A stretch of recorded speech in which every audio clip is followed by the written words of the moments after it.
On va parler maintenant de votre autre actualité, le Soudan, avec un film qui connaît un franc succès en France, In Medeb. On va sans plus attendre regarder la bande-annonce et on en parle juste après.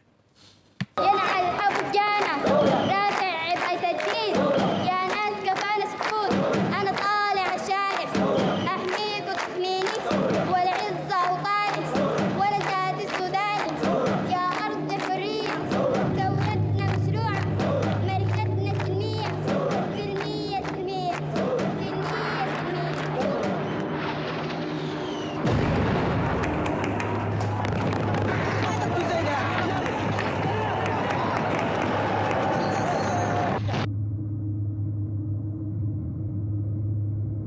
بحياة أبوي عبد الوهاب كان بيحكي لي على حلم العالم العربي يتبدل في قاعدته وتحصل ثورة نسوية. وقت اللي لقيتكم أنا كمان بديت نحلم معاكم.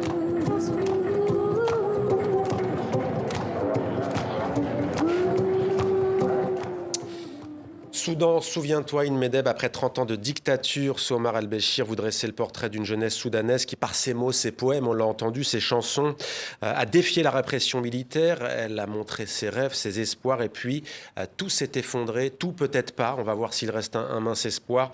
La guerre civile a éclaté, des milliers de morts, des millions de déplacés et de réfugiés, l'une des pires crises humanitaires au monde. Pourquoi révolution impossible? Pourquoi tout a basculé de la sorte? D'abord, c'est pas une guerre civile. C'est très très important de le dire parce qu'il y a eu des guerres civiles au Soudan, mais cette fois-ci, c'est une guerre entre deux hommes. Entre Hemiti, qui est le chef de la milice RSF, qui a déjà commis un génocide au Darfour en 2003, 300 000 morts, et El Borhan, qui était son meilleur ami, qui est général, qui est à la tête de l'armée régulière. Et en fait, chacun veut être calife à la place du calife. Donc en fait, cette guerre, c'est une guerre sur l'avidité, sur la question du pouvoir, la soif de pouvoir. Et puis derrière cette guerre, il y a les Émirats arabes unis. Il y a une forme de néocolonialisme saoudien et émirati, parce que déjà en 2003, quand on brûle les villages au Darfour, pourquoi est-ce qu'on brûle les villages et pourquoi est-ce qu'on met les paysans sur la route de l'exil? Pour pouvoir s'emparer des terres agricoles les plus riches. Et qu'est-ce qui se passe ensuite? Les terres, une fois qu'on a chassé les habitants de leurs terres, elles sont vendues à prix d'or à des riches propriétaires terriens des pays du Golfe qui vont installer des fermes de 400-500 hectares et l'intégralité de ce qui est produit dans ces fermes est exportée vers ces pays. Aujourd'hui, les Émirats arabes unis envoient des avions remplis d'armes qui atterrissent à Niala et El Fasher pour aller massacrer des populations civiles. Et il y a du nettoyage ethnique. Et la vraie raison de ce nettoyage ethnique, par exemple les Massalites, c'est l'expropriation des terres, ce qu'on appelle en anglais le land grabbing, qui est une expression, je trouve, très forte en anglais. Il n'y a pas l'équivalent en français. Et vous avez parce que c'est quand même important. En fait, on parle toujours on présente le Soudan comme un pays misérable où c'est la famine, où les gens meurent de faim, où ce serait une guerre interminable. Mais il y a des raisons à cette guerre. Et je ne comprends pas pourquoi les médias ne prennent pas le temps d'expliquer ces raisons. Les interventions très étrangères important. notamment et la question agricole. Il y a aussi la question de l'eau. Parce que, en fait, n'oublions jamais que les sources du Nil, le Nil bleu et le Nil blanc, sont au Soudan. Et ensuite, ça va vers l'Éthiopie et vers l'Égypte. Donc, il y a aussi la question de l'eau, des ressources naturelles. Et sont impliqués dans cette guerre l'Égypte, l'Éthiopie, le Kenya. Tout le monde a quelque chose à gagner. Et cette guerre, c'est la confiscation du pays à ses propres habitants. Ça, c'est le conflit en lui-même, mais vous avez voulu nous redonner aussi, remontrer ces images, ce chant notamment d'espoir. C'est la force du cinéma, c'est-à-dire que qu'est-ce que veulent les militaires? Effacer la mémoire de la Révolution et nous faire croire, ce que vous venez de nous dire, que la Révolution est impossible.